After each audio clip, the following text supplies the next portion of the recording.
musings. I look forward to travelling with you. Goodbye.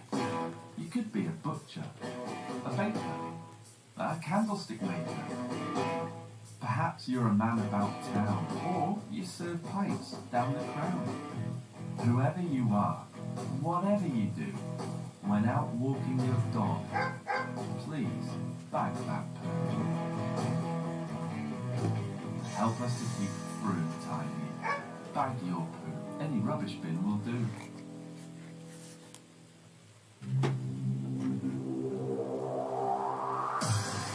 You could be using this airtime to promote your business on 96.6 FM and online around the world. Visit FromeFM/sponsors or email advertising at Frome.fm.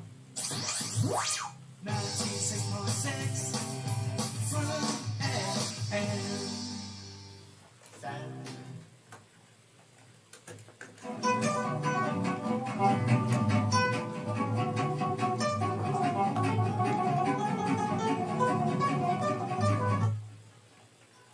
Hello and welcome to Frome FM. This is all about Frome. I'm Rupert Kirkham, and today we've got a mix of live and recorded reports. We take a final look back at the Jubilee celebrations, and we're a bit busy here in the studio, and I've got caught unawares. But anyway, we've got a bit more about the Jubilee, and we're hearing from the town crier, and we hear about the opening of the Blossom Circle at the old showground. Feldenkrais practitioner Ed Barton is going to talk about his new series of live radiotherapy sessions on Frome FM. And if you've never heard of Feldenkrais, but you've got chronic pain or limited body movement, those are just a couple of the many reasons you might want to try listening to and following these sessions. And Ed will be in the studio in time for his interview, hopefully. We also talked to Julian Hight, one of Britain's top tree... Julian, you've got to tell me this. What is your title? That's a really good question. I'm an ancient tree specialist, author and photographer.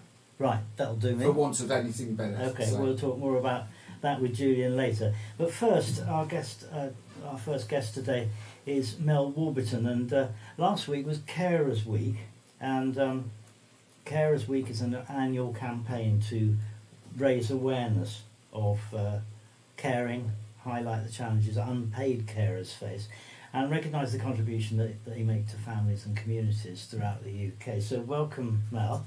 Hello.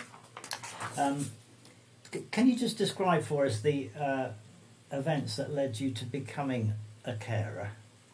Well, you never know when your role within your family is going to change, or the impact it's going to have on you or those around you. Life changes. I'm a carer now for my daughter, who's 21. There are two phases to me becoming a carer. First, in August 2020, my husband fell off a ladder from the roof onto next door's first floor extension. Ooh. And it took the emergency services 2 hours to get him down. He's okay now. But the events of that day affected our daughter for the next 6 months, but without our realising it. Right. She lives with us. How old is she? She's 21. Right. Yeah. She suffered flashbacks, anxiety, depression, and she started self-harming to cope with that. So, but we were completely unaware, and that's hard to come to terms with when you realise that that's happening under your nose, and you're completely, you just do not know that that's going on, and she's suffering. But once she told us, we'd only just started getting her professional help that she needed when she had a horrific car crash in June 2021. She was in intensive care in Southmead for 8 days, and a further 5 weeks in hospital, and we nearly lost her that night. She was lucky to get out alive. She was broken from her head down to her knees, and the result of that has been, not only did she suffer a huge amount of physical trauma, but she's also suffered massive psychological trauma as well.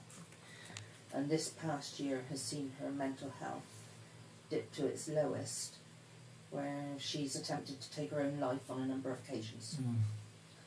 Do you know why it seems to be getting worse? She's under the mental health services. Is that helping? I think for my daughter, once you start to unpick what's going on, and once they started to the mental health services started to unpick what was going on, she was bullied a lot as a child, and they said that she was suffering from something called developmental trauma as well. Right. But I think mental illness is a very complex package, and that is something that takes a very, very long time to unravel and a very long time to overcome, and it's not an easy fix, and I think maybe it's something that you have to learn to deal with for the rest of your life, maybe. Well, and you do too. Yes, yeah. And seeing your child go through physical pain is bad enough, but to watch them going through emotional pain and trauma is heartbreaking. But we have to keep faith in the service, that she's getting the right treatment and support, and it'll get better for her. Now, okay, let's just go back to your husband. I mean, how is he now, and are you having to care in any sense for him as well? Oh no, he's my main carer. Bless him, he's got a lot to deal with. He helps care for our daughter. Yeah. He does the main caring for me. And without him, we'd be up the creek without a paddle. Tell us about your situation. You're here. You're disabled. You have a wheelchair here in the studio. What's the background to this? I worked for 30 years in care myself, working with people with learning disabilities, and that takes its toll on your body. When I had my daughter, unknowingly I tore a hip cartilage. And then over the years that sort of wore away the cartilage, and then the other one got torn. And so that wore away the hip cartilage to the point that I've no longer got any cartilage in either hip. And so I've got arthritis in both hips, which then affected both knees. I'm overweight, and so the surgeons won't operate until I get enough weight off. But because I'm overweight and I can't move, I find it hard to exercise. Life throws you curved balls, as it often does. And my way of coping with that is I comfort eat. So I have a sweet cup of coffee and a biscuit, and therefore here I am. So I haven't got the weight off, I haven't had any surgery, and therefore I'm disabled. Okay. Do you have any kind of job that you or your husband are both retired? But my husband's a retired maths teacher, and I retired from care after 30 years on a medical grounds. And where were you within the NHS for that then? I worked for the NHS for a long time, and then I worked for social services. Oh right, okay. So you did your caring bit after you'd worked for the NHS. Yeah. So does that sort of help you to cope with? I mean, to understand in a way the different sides of this. You know, the physical side and the mental side. I think I'm probably in a better position than a lot of people. Yeah, because I understand how the process works. I understand a lot of the terminology in... Sure, because that's quite important, isn't it? Yeah. Especially if you're trying to represent your caree at the doctors, and you've got to understand what they're talking about. When you're fighting battles, which you have to do, when you're asking for services and you need to push for help, because it's not always easy to get services for the people that you're looking after. Do you find that people try and, in the industry, as it were, try and fob you off with ways That out of has supplying that has help? been our experience, but I'm a bit stubborn, and I don't give in. So I quote terms like duty of care, safeguarding, and using the Mental Capacity Act. That those sort of terminologies come. Because there's the whole legal thing too, isn't there? I mean, Yes. it's just a nightmare, really. I mean, When it's you a start minefield. quoting terminology like that, Yeah. Well, they do sit up and take they notes. start to prick their ears up and think, okay, this person knows what they're talking about. I Yeah. suppose you're quite lucky to have a background, Yes. because a lot of people wouldn't know to No. use that, would they? No. But then you also get labelled as a troublemaker, Yeah. somebody who's been overprotective. But then I'm not worried if I've got a couple of labels, if that keeps my daughter alive and keeps her getting the services and the help that she needs, then I'm quite happy to have a couple of labels stuck on me. That doesn't matter. So let's go back to your daughter again. What sort of care do you provide for her? Because it's obviously it's not a physical, it's not a cleaning up situation, she's physically able, as you. My daughter's unable to cope with meeting people, dealing with people on the phone, crowds. If anything goes wrong, she can melt down very quickly. Dealing with forms, making a meal is very difficult for her, because if something went wrong, that would be it. She would have a complete utter meltdown. So day-to-day living is troublesome for her. She spends a lot of time in her room with music and that. So she's quite withdrawn and solitary. But so that side of sight, for me, I probably offered the emotional support. My husband goes with her to appointments because she prefers it that way, and also my physical disability stops me from accompanying her, because my husband would have to help me to help her. Yeah. So That's what it's all about, isn't it? It's support, isn't it? Yeah. And yeah, I mean, has this affected your mental health? yes, I would say it has. I found initially that it affected my sleep. My stress levels increased. I cried a lot. This is after your daughter's accident. Was that what triggered?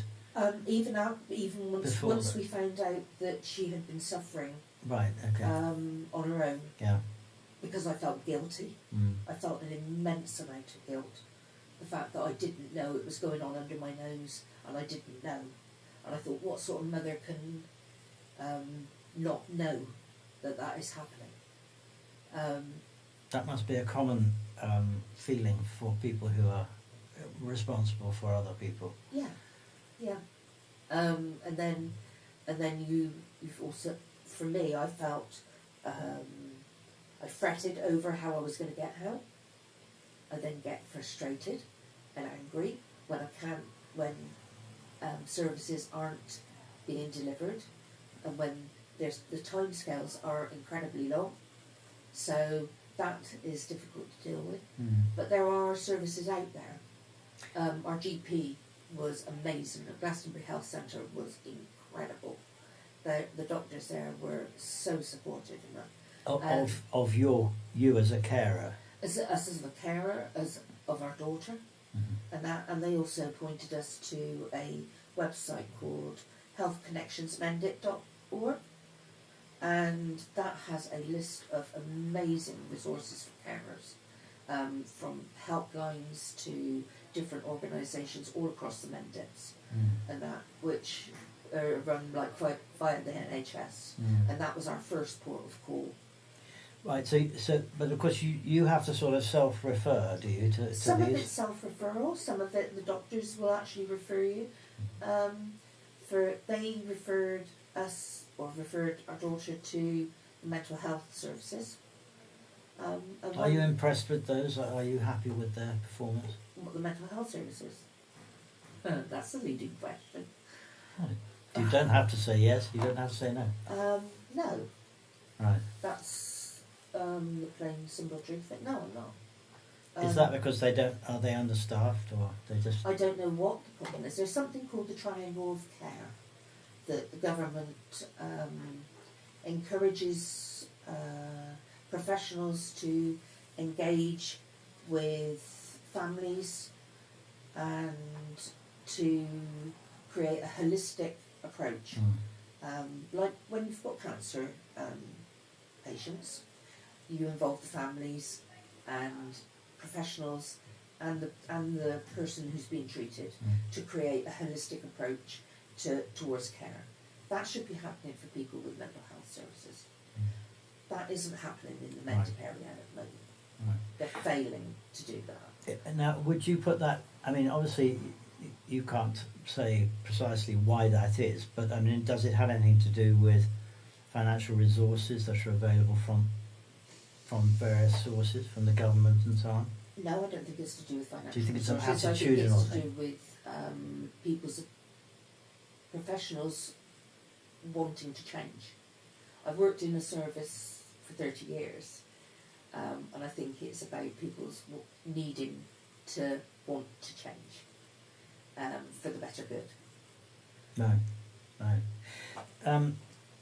So, okay, but there are positive sides to this. You mentioned in your letter to me that you were very impressed by some of the opportunities. That there's a thing called the Somerset Recovery College, Yeah.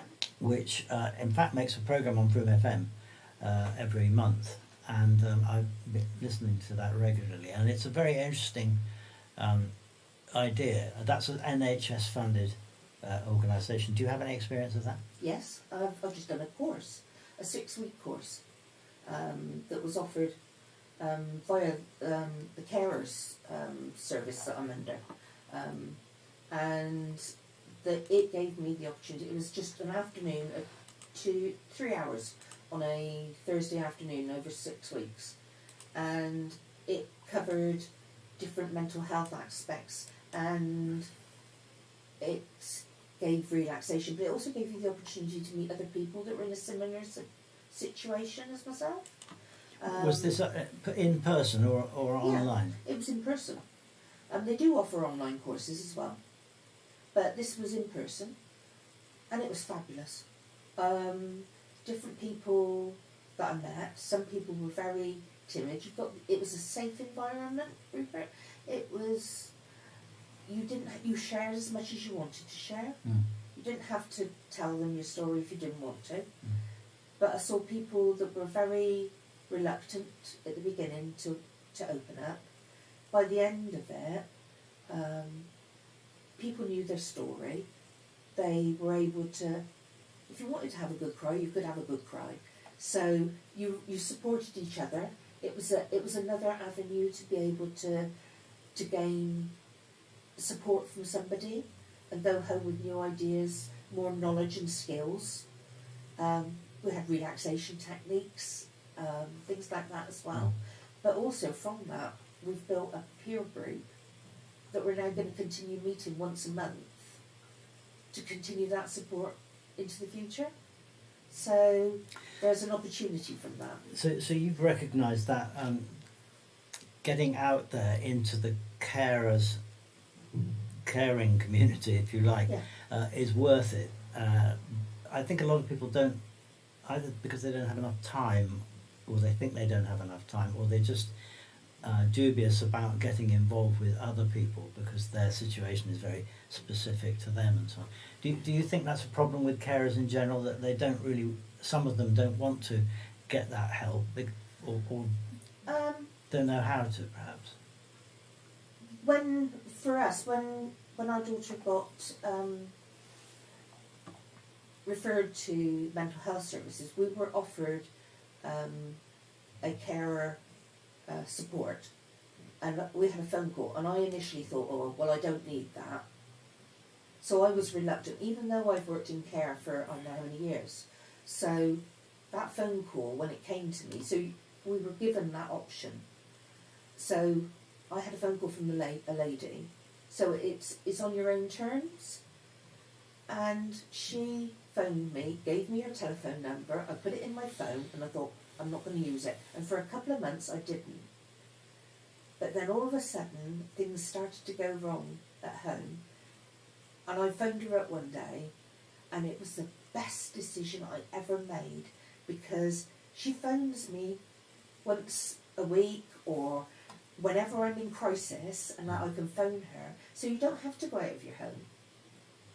Like, yes, she does do once a month meetings for people to get together if they want to, but you don't have to go out of your home to get support. And all these things, they don't cost you They anything, don't, but they're do they? free. Right, okay. They're free, Rupert. But she has been a guardian angel for our family. I don't know how it would have got through without her. Yeah. She is amazing. I think that's a lesson to take forward for anyone listening at home who is caring for people and finds themselves at a loss sometimes as to what to do. Because I think sharing information is really important. I'm a carer myself, and I think you do need help, and you need respite in a way. Yeah. And you mentioned also that one of the things that's very important is to look after yourself. How do you do that exactly? Because you, as a carer, you very often give 100% to other people, but you don't give much to yourself. You've got to make sure you look after yourself first and foremost. Because if you don't look after yourself first of all, you're going to be no use to the person that you're looking after. So what are you talking about? Getting enough sleep, or Getting enough sleep is paramount, but that is easier said than done sometimes, because I lie awake at night and worry. But my husband and I, we talk, and having a strong family network around you, and friends, that's a safety net. Use your GP. Use them because they are willing to help you. And having sort of people make time for yourself. Do something that you like. If you've got something like, I don't know, mindfulness or breathing techniques, relaxation techniques, and that, something small. Even if it's something small, aromatherapy, a good movie and a glass of wine even. Yeah. Just a little something Absolutely. that actually looks after you. I think you have to take an hour out occasionally. Yeah. That seems to do it Go for for me. a walk. You know, walk the dog. Shout and scream at the top of the hill. Because it's very easy just to sit there feeling sorry for yourself. It is. These are all things that everybody should do as well, isn't it? It Really, is. it's good for your own, stability of mental health. And I think nature's very good to help relax you too. Oh yeah. Hug a tree as well. Well, if you want to hug a tree in that, it's very therapeutic at times. Yeah. We're gonna wrap this up. Thank you so much for talking to us about this. And I do, because as I say, I'm a carer myself. I do think it's very important that people do look after themselves and they do get the help that's available, because it is available. Okay, some of it may not be up to scratch, but most of it is, I think, and so I would always check out. But I think the Frome medical practice has in this town has a very good referral service, and it's part of the Mendip system that you mentioned earlier, the health connections. I think every GP has a carer's support person attached to it now. Yeah. Anyway, we've got to move on because we've got quite a lot happening. Thank you. But thank you. Do stay with us and do chip in if you feel like it.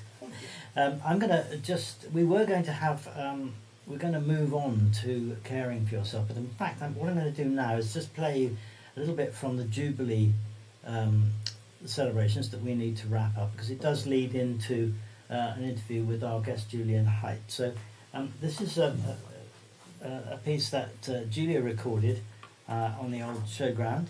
That's right, isn't it? Yes. On the Sunday So here we go. It's got town crier, and it's got all sorts of people in it, and some of whom we should be listening to later. When's your first cry? I did one at 2 o'clock downtown, and the next one will be here at 3 o'clock, and then again tonight at 9:30 by the Valentine lamp. So what did you tell people at 2 o'clock? Basically all about the Queen's Platinum Jubilee. You can talk. We've got an official cry which was written by a town crier from Bognor Regis, who is the secretary of the Ancient Honourable Guild of Town Criers.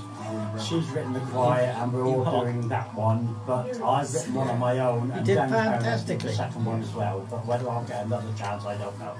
So how was the second one different from the first one? The second one is basically how I remember seeing her come home to be our Queen. Sorry, I'll break up. Town crier crying. So how come that you were there to see her? I was about 4 years old. I saw it on a cinema screen. Yeah. Oh no, I wasn't in London, but I can remember seeing it on the cinema screen. Yeah. Fantastic. So you talked about that. You cried about it. Yes, I cried about it. Yeah. That cry actually, it's a good job I'm not doing it so many times a day, because it does bring a lump to me, as you can tell. The official one is harder to get through, but it's not so poignant to me. It's more to the country. Yeah. Which is the right thing to be doing, because it is for the country and the Commonwealth. So you're going to be having another cry at 3 o'clock, yeah. And that's for the unveiling of the memorial. Yeah, at 3 o'clock. I think the unveiling is about 3:15, 3, something like that. So what will you be crying there? I'll be doing the official cry there. Yeah. We're going up to the Valentine lamp at 9:30 tonight, when we because we haven't got a beacon, we're lighting the Valentine lamp, which is better anyway because it doesn't put so much carbon into the air, so it's better for the environment. Well, that'd be wonderful. So they're going to light that, and is that then your special platinum cry, or have you got something special for the lamp? I'll be doing the official cry again at 9:30. Yeah. And will that be you then done for the day? I hope so. Yeah.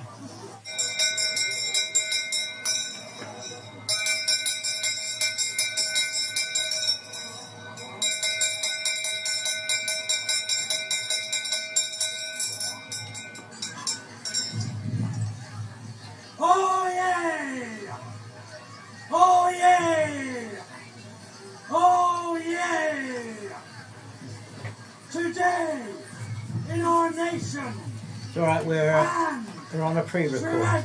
The Commonwealth, we are celebrating our gracious Queen's Platinum Jubilee. Can I just ask you to tell me what you had for breakfast this morning, just to get a sound there? Okay. I had porridge with honey. Okay, that's fine. Thank you. And head So we've got another 4 minutes to go on this. 70 years. How apt that this Going to put should be the Ed at the end now. anniversary If he doesn't turn up, of her we all have lots of accession. comments to talk. Platinum, the most noble of metals, more precious even than gold. And so, it is in honour of this unique occasion that beacons will be lit this evening throughout the United Kingdom, the Channel Islands, the Isle of Man, the UK overseas territories, and in all the capital cities of the Commonwealth. Let it be known in proclaiming this tribute to Her Majesty the Queen on her Platinum Jubilee that we are one nation and one Commonwealth. May God bless you all. May God save the Queen!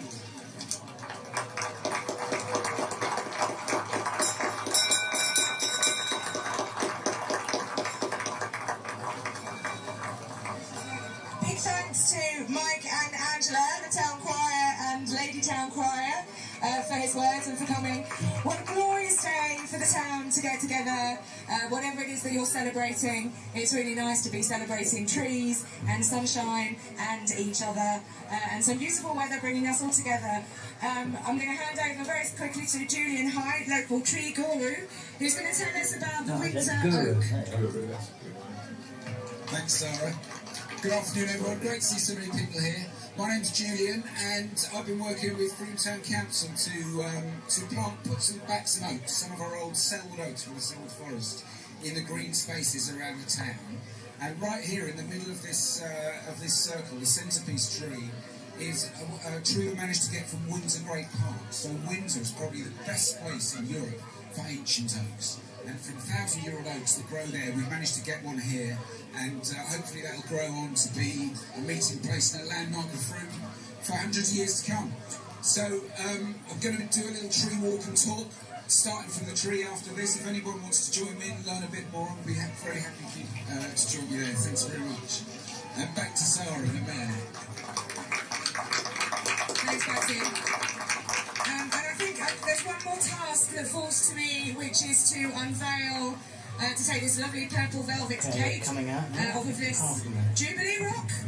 And So I'm just going to ask both of you to sort of identify yourselves. I unveil the and then we can take it from there. I'm going to ask both of you just to identify yourselves. Okay, so basically who you are, what you in do. this little circle. And that's it from me. I just want to remind you that Julian's walk is going to start from over there. He'll go over and wave, and it really will be an interesting journey through his oak.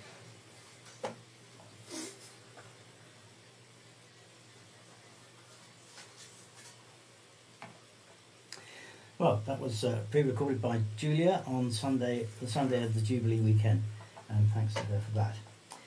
Now, in the studio, we've just been joined by Charlie Lemarchand, and we've been joined earlier by Julian Hight, who you just heard on that clip there. So, Charlie, just tell us a little bit about what you do. So, I am a filmmaker. I'm also a forest school leader, and I've worked planting trees, been doing, set up Frome Tree Group with Julian here. We've been planting trees around Frome as well, but what I'm here to talk about is our series Wood for the Trees, which is a series on YouTube, and it's looking at the future of Britain's forests. Right, okay. Now, Julian, you've been described as all sorts of things. The latest was tree guru. Well, I'll take that, but I'm not worthy. So you've written a fair few books about trees, and you are do you practice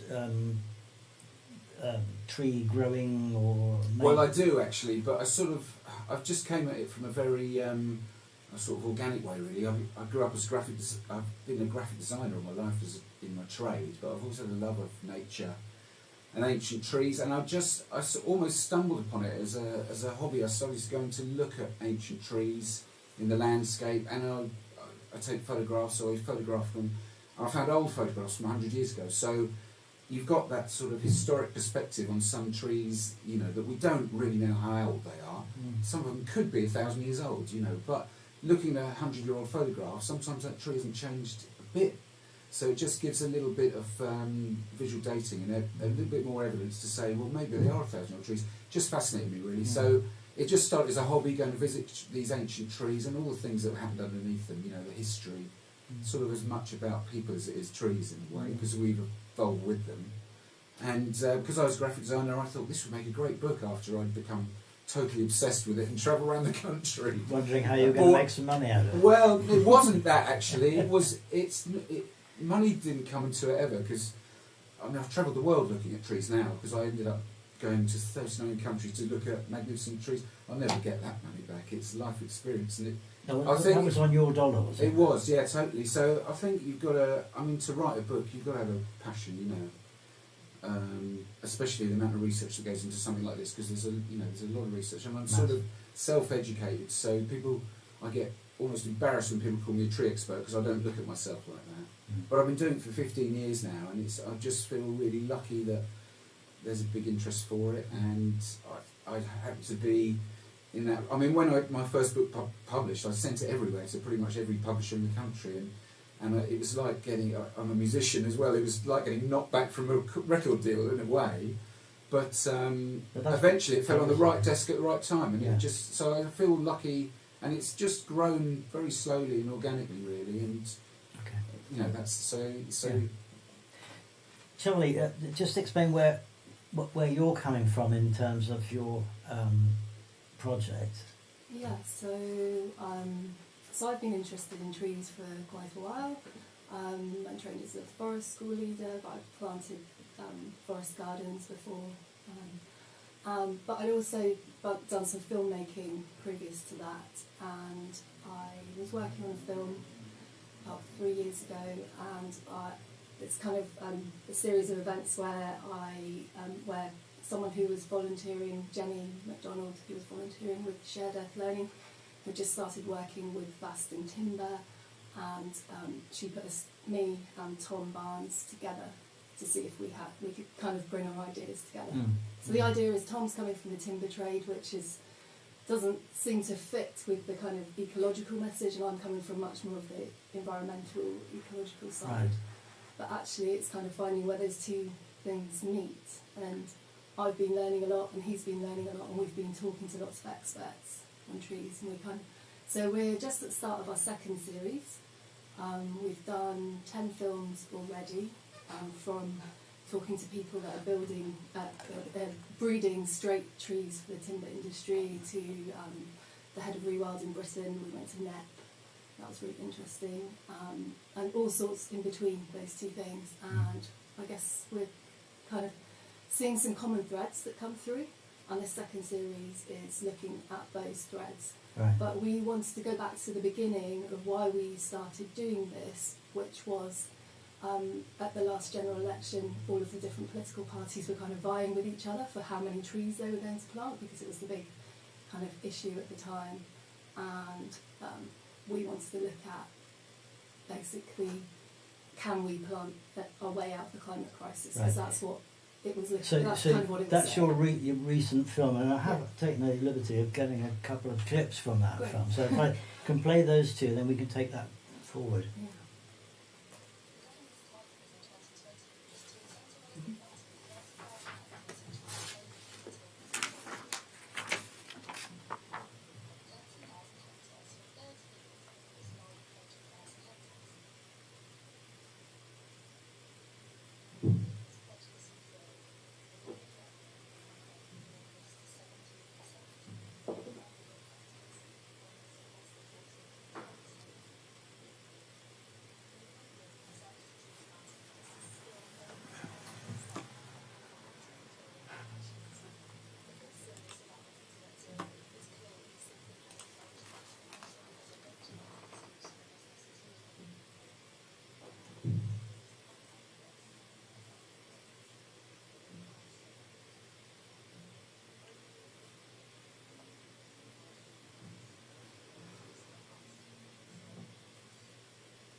Okay, so that's just a couple of clips from your film, which also had a very nice animation there, backing up the commentary there.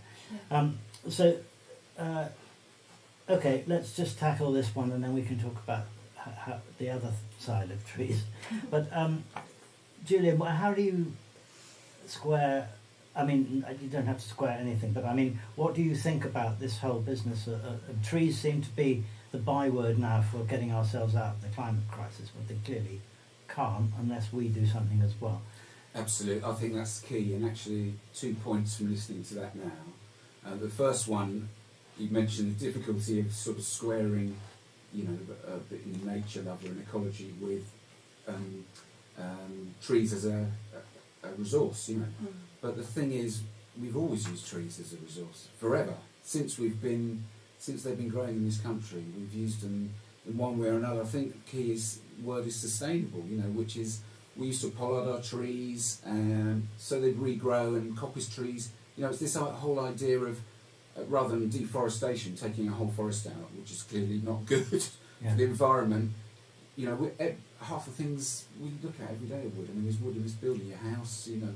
There's nothing wrong with using it. We've always done that. Yeah, wood was the plastic of the past. Exactly, yeah. Wood and plastic. And, now, and maybe we'll now go back because we realise that plastic's never going to leave the system, isn't it? But but the other thing is, I think you mentioned that as well. You know, planting trees. I think planting is a great thing, and we both plant. And me and Charlie have been involved with some planting schemes, including with Frome Council, who've been really supportive on that thing. I suppose there's a bit of a knee-jerk to plant as many trees as we can now, millions of trees to clear up the problem, you know, and that isn't the way out, because I know from my work with historic forests that we didn't live in this dense wood which we covered from, you know, John O'Groats to Land's End. A squirrel could run without touching the ground from branch to branch. We think there's a lot more of an open landscape. And looking at these old oaks that I'm often with, they just don't grow to that big size and age if they're in dense wood. They were open growing trees, you know. It was a grazed landscape, they were open patches. So I personally, although I really commend people who plant trees, when I plant trees, I mean, I've been involved with Frome Council, we've planted in 8 spaces of Frome. We've planted 16 trees, which it's not going to save the world, but that's okay. But there are other sides to it too, about, you know, how they provide for nature and so on. Yeah. So a couple of things I'd like to say. One is that it's brilliant that it kind of is getting people to plant trees, and I'm definitely not trying to stop people planting trees, neither is Tom, who's I'm doing films with. But it's about getting people to think clearly about the long-term benefits of each tree that's planted. So there's planting trees for all sorts of different reasons. So fruit trees, which I think is really important around in our towns, around our houses, for food security in the future. And all sorts of different other reasons that Julian's mentioned, but also really thinking carefully about the management plan, because a lot of the time trees get put in the ground and there's no long-term plan. There's not really an understanding of what trees need to survive, and if that doesn't happen, it's just a waste of everybody's time and energy. And also which trees, you know, do what? Because let's talk a little bit about the natural side and how trees help to sustain an environment, you know, an ecological environment. Yeah. Well, yeah, you're right. And for wildlife, you know, we talk about climate change, which is obviously really important, but we've also got wildlife decline, haven't we? I mean, 50% in my lifetime, which is just shocking, really, you know. And that's down to habitat in a big way, you know. So, I mean, what's the best tree for biodiversity for wildlife? It's English oak, you know, it's because it's been there for 10,000 years. And not just any old oak. The older they get, the better they get for wildlife. Okay. So that decaying habitat, the dead wood that we want to clear up, that's really good for wildlife. You know, they can provide life for 2,300 species. It's just incredible, really. Yeah, I think more invertebrates live on the dead wood then. Exactly right. Yeah. And also important is to have enough light within the forest. So if you've got all these different areas with different light levels, allow different plants to grow through. If you clear a woodland, you get brambles and bracken, and nothing really gets through that for quite a long time. So keeping light levels at a certain level means you go somewhere like Knepp, where they've got all these different habitats. What is Knepp? Oh, sorry. Knepp is where they've been trying the rewilding. It's in Sussex. It's a forest or a piece of ground? It was a dairy farm, oh, right, and okay. they decided 20 years ago to leave it, and they take off all of those animals, and they brought in a good mix of deer, cattle, Exmoor ponies and pigs, and they clear the land in a certain way, do certain things that would have happened naturally in the past, and allow these different habitats. So you're getting things like nightingales coming back that need they need something different to breed in. As to feed in. And butterflies, they thought, disappeared from the area. They come back, you know, you give them a habitat and they'll come back. How many beetles are there in the average oak tree then? I mean, oh my goodness. Well, if it supports 2,300 species, all of those can live in an ancient tree. I mean, I've been working at Windsor, and where we got the oak for the centrepiece of the show field, And there are beetles that are found only in certain oaks in Windsor, nowhere else. Of course, they would have been widespread at one point, but now, as the habitats decline, you just find them in these little pockets, sort of reminders of what was there, really. Guys, we've really run out of time on this one, so I've got another pre-record to play into the show. But thank you so much. I think there's a whole several series of shows here. But I would encourage people to look at the YouTube Wood for the Trees series, because you've done, 10 shows now? At least, yeah. And they're really interesting. And also, you've got to read Julian's books. Just give us the titles of a couple of them, because you've been writing furiously for years now. Well, the most recent one is Britain's Ancient Forest, and you can find that in Hunting Raven, our local bookshop. Of course you can. And this book, Windsor, I've been working on a book about Windsor, which will be out for Christmas, which is just the best place in Europe for ancient oaks. It's just fantastic. Okay. So I'm very excited about that. Good. Well, thank you so much, everybody. Moving on, we've heard her already today performing one of her functions as Mayor at the Jubilee weekend. I'm referring, of course, to the new Mayor of Frome, Sarah Butler. Sarah is a gardener by profession, as Julia found out when she spoke to her a few days ago. Sarah, you are the new Mayor. I am. So how are you finding that? Well, it's early days, but I was obviously thrown in at the deep end with a big weekend straight away. But so far, I'm having a lot of fun. Meeting a lot of new people. I've been to some really interesting and fun events. And just having a generally good time with it. I mean, it's a long road ahead. That's great. I think 49 this is weeks about, to go. So I'm sure it'll have its ups and downs. Just under 10 minutes so long far, so now. good. So what the particular interest So if you need to hoping leave, to that's fine, expand a but bit more, it'd be explore a nice bit just more to as say goodbye at Mayor? the end if you Yeah, can I hope stay. so. I'm very interested till in then. wildlife, I want to stay because Sarah's biodiversity, my mate. protecting So some of our green spaces. Well, you have a We listen. heard about the East Hill site that's been under discussion for quite a long time. I'm absolutely 100% not opposed to social housing. We really do need some, but we also need to think about what we're losing and what we're gaining. So I'm very much in favour of looking carefully at where we can protect our biodiverse spaces. There's issues around ash and quarry as well at the moment that are going on. And also, I'm very, very conscious of growing inequality, rising inequality, discrepancy between types of people, the fact that so many people can't afford to buy a house in the town anymore, particularly our young people. So there are a lot of things that I'd like to kind of keep high up on the agenda. I'm a trustee of Fair Frome as well, so a lot of my work centres around, tackling that kind of what I see as economic and social injustice, really. Well, we'll come back to that in a moment. But first, we're coming up to the festival, and last year your garden was open as part of the Hidden Gardens thing. And in fact, we interviewed you for our programme actually last year. Wasn't it? Yeah, that was really nice. So tell us a little about your garden, and are you going to be in Hidden Gardens this year? Well, the first thing to say is it's an absolute tragedy that we've got a family event in Edinburgh at the weekend of Hidden Gardens. So my own garden. Well, when he comes to say sorry, we're out. But some of the gardens that I'm working we'll do an Greenhouse, interview with him maybe in next town, time. and another old people sheltered housing complex called Phoenix House in Dominics Lane. They are both open for Hidden Gardens. So whilst I might not be there in person, my work certainly will be. I'm really lucky to have the garden that I have because I live in a very central location. And it's a highly unusual garden. It's got a courtyard and this ancient stone staircase, and then a top bit, which is the bit that always surprises people the most because it's very unexpected. And that's where we keep our beehives, and it's very wild. And because I'm not in Hidden Gardens this year, it's probably not as tidy as it would have been this time last year. So it's quite crazy up there. I try and let it manage itself mostly, and really garden for the bees. So how many hives do you have? Five hives. And last autumn I created a wildlife pond as well, so I've got many little tadpoles swimming around at the moment. I recently found out that if tadpoles are really happy being tadpoles, they can stay tadpoles for a very long time. So as far as I know, I haven't got any froglets yet, but I pop up every day and have a look and feed them some cucumber. Little known fact that tadpoles like cucumber. But there it is.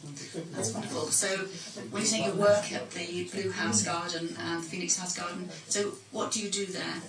I'm the grounds person, really.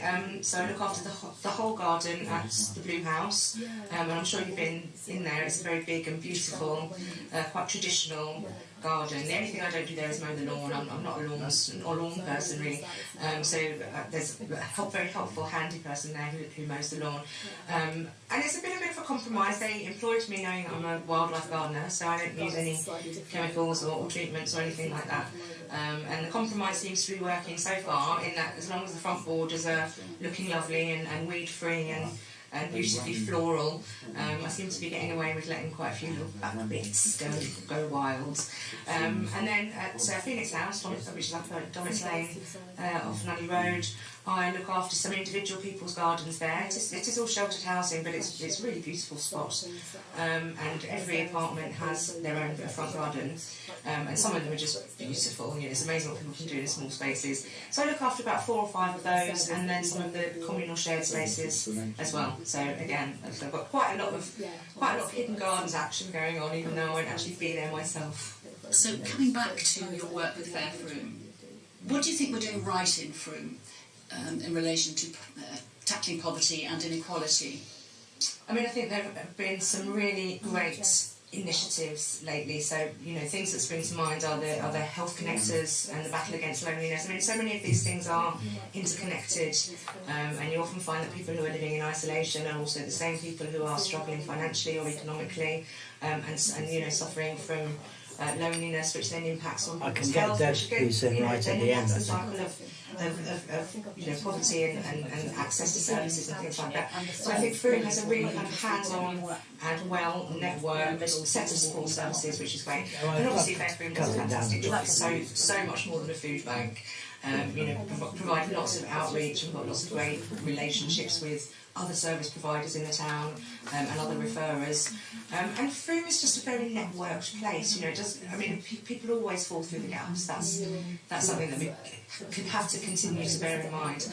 But, you know, again, with Frome Town Council as well, there's really good outreach work happening, and some of our community teams manage to reach into the places that other groups don't, you know. So just small things like some of the street gatherings and get-togethers that were started before lockdown that are picking up again now, bringing communities together, because those are the kind of ways that you fight stuff like that, is starting to look after each other. I think, you know, economically, I'm a big believer in supporting local economics. So I think, you know, the more that you can shop and spend money locally, that is putting money in the hands of people who live and work locally. It's no secret that I'm not a fan of supermarkets and corporates and chain stores, because all that does is take money out of town. And I think the more that you can support people who live and work here and raise their kids here and have their businesses here, then the better that is going to be for everyone. So what more do you think needs to be done, and are we going to be able to put pressure and have influence in the new Somerset large council? Well, that's a big question. I mean, I certainly hope so. We've got some good people from Frome on that new council, and knowing them well as I do, I know they will all speak up for Frome and ensure that we get the best deal we can. It's a huge opportunity. There's obviously going to be risk involved, but it's a huge opportunity for us to bring into the town more responsibility for the residents, for the spaces that we look after. Again, for the economy, you know, with Mendip disappearing, also disappears their ownership of things like our car parks and some of the revenue-generating bits of town. It would be great if Frome could keep some of that for itself. So yeah, I've got a lot of faith in the guys who are going forward to the new Somerset Council. So hopefully they'll be waving the Frome flag. And you were talking about Fair Frome.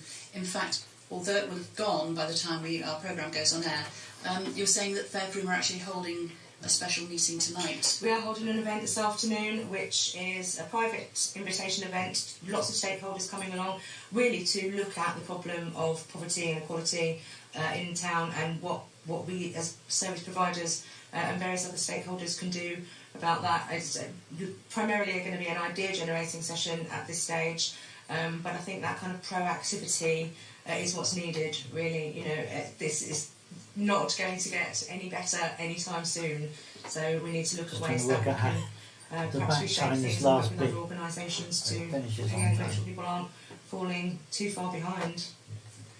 Well, one of those community events which sort of brought people together actually was the Jubilee Day up at the old Showfield, and you were there unveiling memorial stones. How do you think that went?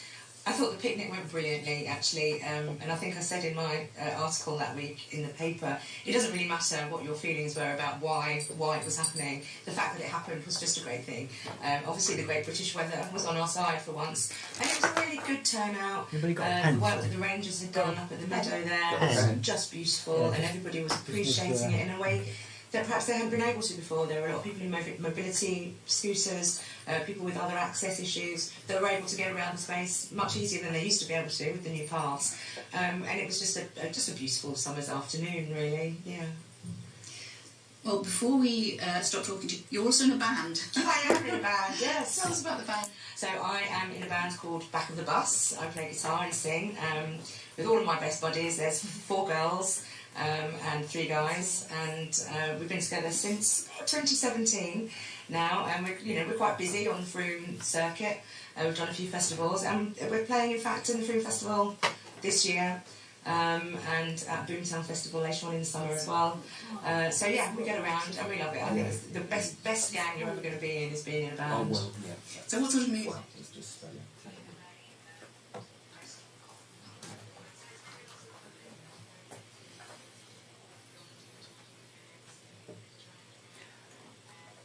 I'm just going to ask each of you to say goodbye, and that's all. Stuff that we all love and stuff that people love to dance.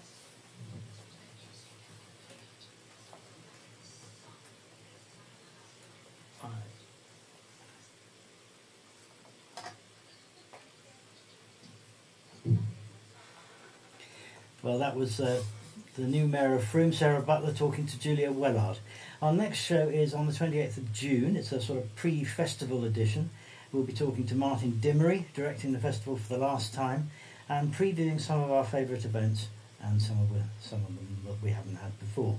If you want to find out more about anything you've heard in today's show, check out the Frome FM website, and if you've got something you'd like us to feature on this show, get it into us by emailing hello@frome.fm with all about Frome in the subject. And if all goes to plan today, you may be able to see a recording of this show on the Frome FM YouTube channel. It's just experimental at this stage. Just want to say thank you to all our guests, to Charlie, to Julian and to Mel. Thanks very much. Cheers. And that's it. I'm going to leave you with a little bit of the Jubilee Walk organised by Hayesfield School with production team member Debbie Hamlin joining the children. So that's all from us. Thanks very much and goodbye. So this is Hayesdown First School's Walk, Jubilee March. You're part of the school council, aren't you? You're part of the school council, aren't you? We're just doing a little recording for Frome That Bad. Can you tell me you thought of the idea of doing the Jubilee March? I think it was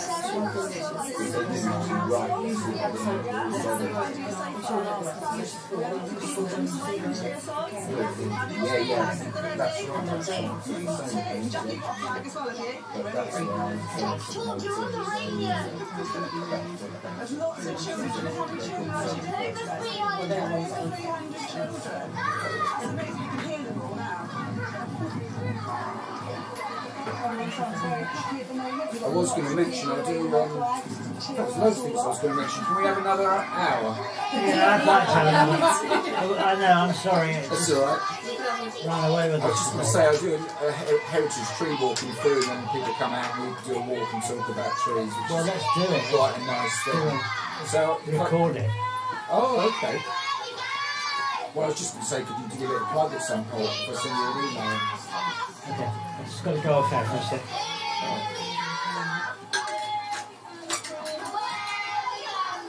I'll switch to the top.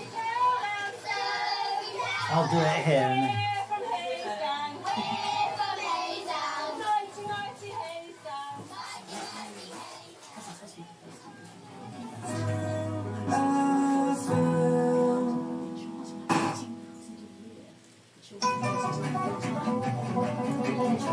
Thousands of people in our area give up their spare time every week to help others. Why do they do this and what are the benefits? All About Frome gives a voice to these volunteers and the organisations that need them.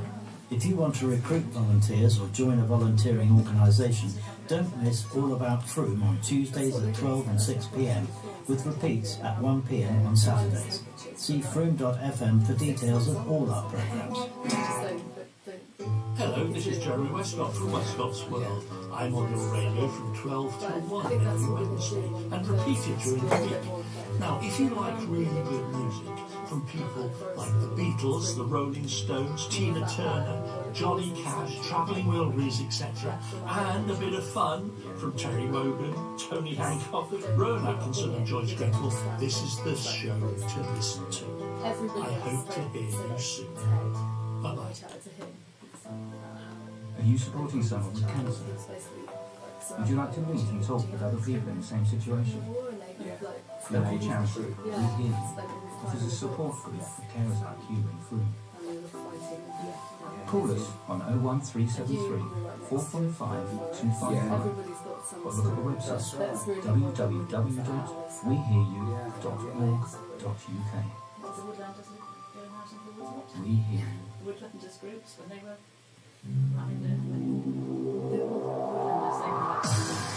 You can be using this airtime to promote your business on 96.6 FM and online around the world.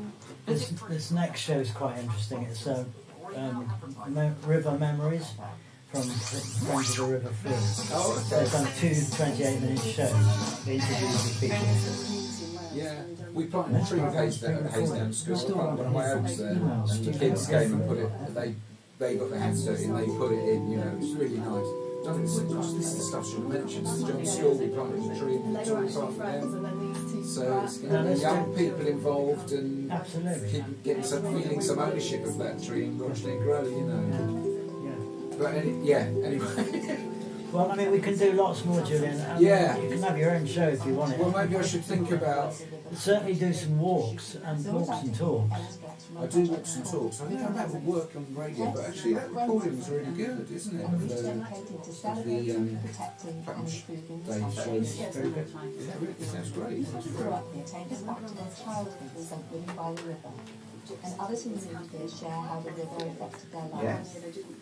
This is the first episode where we share extracts of the interviews with them about their stories and experiences of the river.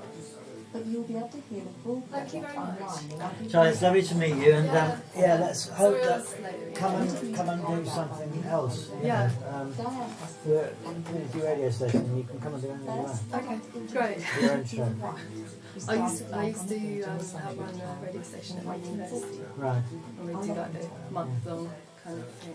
Well, check out the website. It's not great, but it's got a lot of archive material on it and stuff if you want to listen to things that we've done.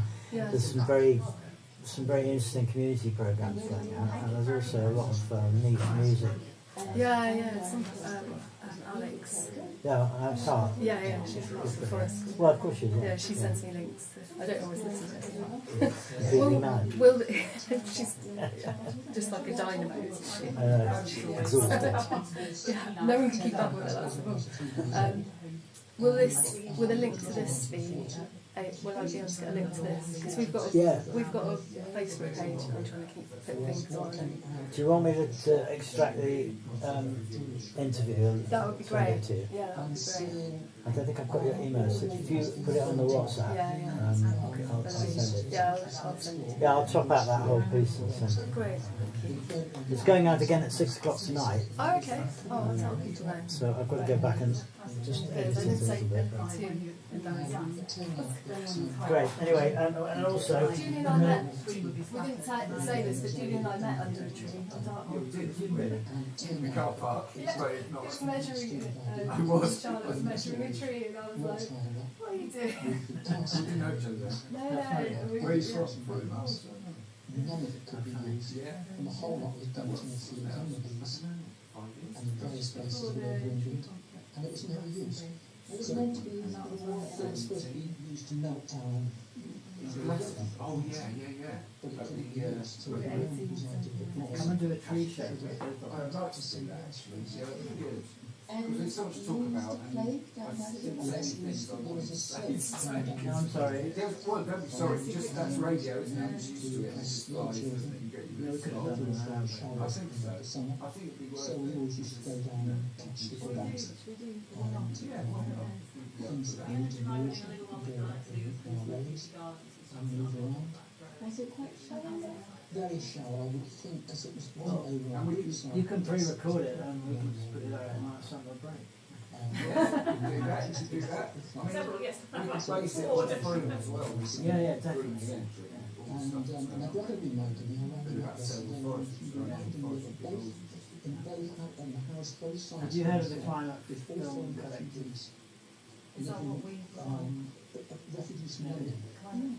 Oh, it's that. Yeah, that's how we Yeah. get that in contact. And So you want to say you're on that? the shots. There's, I think that's quite an interesting group of sort of film, not professionals necessarily, Yeah, but very competence. now, isn't it? And how did you catch And the fish? I think we're trying to put a go-to film crew together to cover things in town. You know. That's right, I passed across to the place to the old wheel mills that were around there, and had deep cuts that you used to fish. And there's no funding for it yet. But there is no, but do come and do something. Thank you, Mel, very much. Are you all right for getting back? Oh, yeah. Yes, Is that my phone next time? What is that? Is that your phone? Yeah, it's alright, it's got the dog in it. It's alright. Can you bring the dog out? Oh, There's a sorry. park at Crepe There's happens. a park and stuff. I've got a jacket.